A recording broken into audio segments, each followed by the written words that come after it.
This is my first moto blog video. Travelling చేయాలని ఎంతో interest ఉన్నప్పటికీ ఎక్కడికి వెళ్ళాలన్నా అన్ని ప్లేసులు అయితే చూసొచ్చాము. బట్ ఏంటంటే వెళ్ళామే కానీ ఎక్కడ కూడా ఇలాంటి వీడియోస్ కానీ అలా తీయలేదు.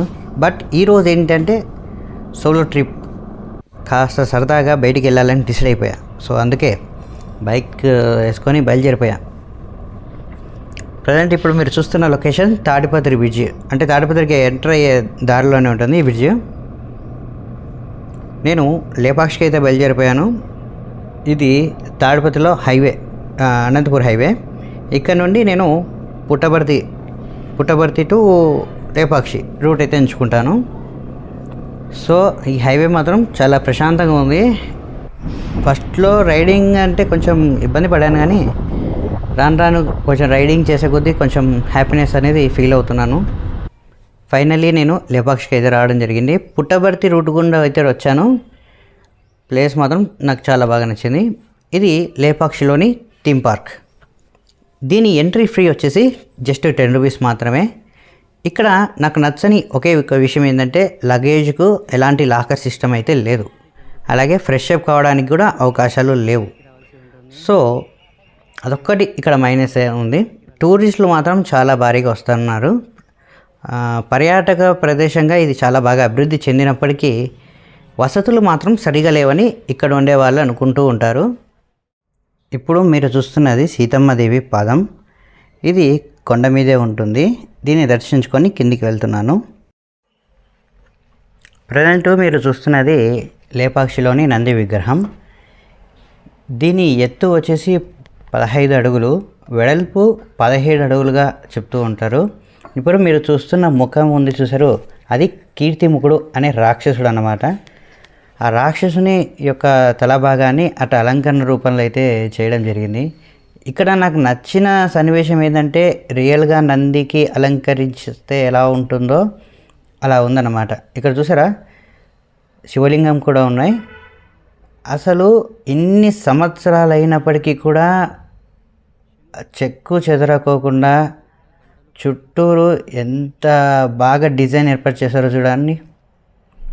నేను ఒక విషయంలో నేను ఇక్కడ క్లారిటీ తీసుకున్నాను.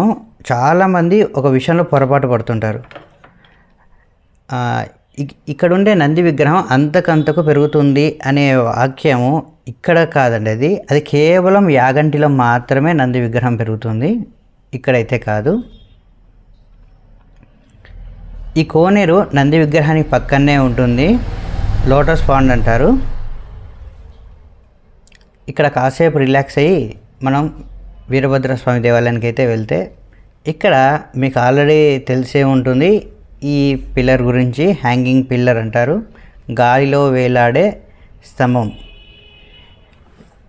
దీని గురించి ఆల్రెడీ మీకు చాలా కథలే విని ఉంటారు. సో నేను ఆ విషయాన్ని స్కిప్ చేస్తున్నాను. తర్వాత ప్రజెంట్ నేను మీ లేపాక్షిలో మనం ఫొటోస్లో కానీ రివ్యూస్లో కానీ ఎక్కడ చూసినా ఈ ఫోటోనే కనిపిస్తుంది. అసలు ఎంత బ్యూటిఫుల్గా ఉందంటే ఇది అంత బ్యూటిఫుల్ ఉంది కదా. ఇది ఇల్లు.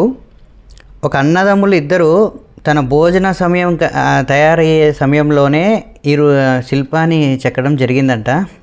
సో తల్లి వచ్చి చూసేసరికి ఇంత పెద్ద అద్భుతమైన శిల్పం ఎలా చేశారు ఇంత తక్కువ సమయంలో అని ఒక చిన్న అంటారు కదా దిష్టి అని, ఆ టైప్లో కొంచెం అట్లా అనడం వల్ల కొంచెం పగుళ్ళు వచ్చాయని కొన్ని కథనాలు అయితే ఉన్నాయి. మీకు దీని గురించి ఆల్రెడీ స్టోరీస్ తెలిసే ఉంటాయి. అలాగే ఇక్కడ మనకు కళ్యాణ మండపం అయితే ఉంది. విగ్రహం వెనుకలే, శివుని యొక్క విగ్రహం వెనుకలే మనకు కళ్యాణ మండపం అయితే ఉంది. అసలు ఈ కళ్యాణ మండపంలో ప్రతి ఒక్క దేవతలందరూ చుట్టూరు చూసారా, అసలు విగ్రహాలు ఎంత బాగా ఏర్పాటు చేశారో. ఇది కొంతమంది అయితే ఆంజనేయ స్వామి పాదం అంటారు, మరికొందరు సీతమ్మదేవి పాదం అని అంటున్నారు. దీంట్లో నీరు ఎన్నిసార్లు క్లీన్ చేసినప్పటికీ మళ్ళీ ప్రవహిస్తుందంట. నేను కూడా ట్రై చేశాను, కానీ అసలు మళ్ళీ వాటర్ ఎక్కడి నుంచి వస్తున్నాయి అనేది నాకైతే క్లారిటీ లేదు. సో నేను ఇప్పుడు ఈ లేపాక్షి నుండి చిక్బలాపూర్లోని ఆదియోగి స్టాచ్యూ దగ్గరికి అయితే వెళ్తున్నాను. ఈషా ఫౌండేషన్ వారి ఆదియోగి స్టాచ్యూ. ప్రజెంట్ నేను ఈషా ఫౌండేషన్ దగ్గరికి అయితే వచ్చాను. దీని వీడియోని నేను పార్ట్ 2 అయితే పెట్టబోతున్నాను.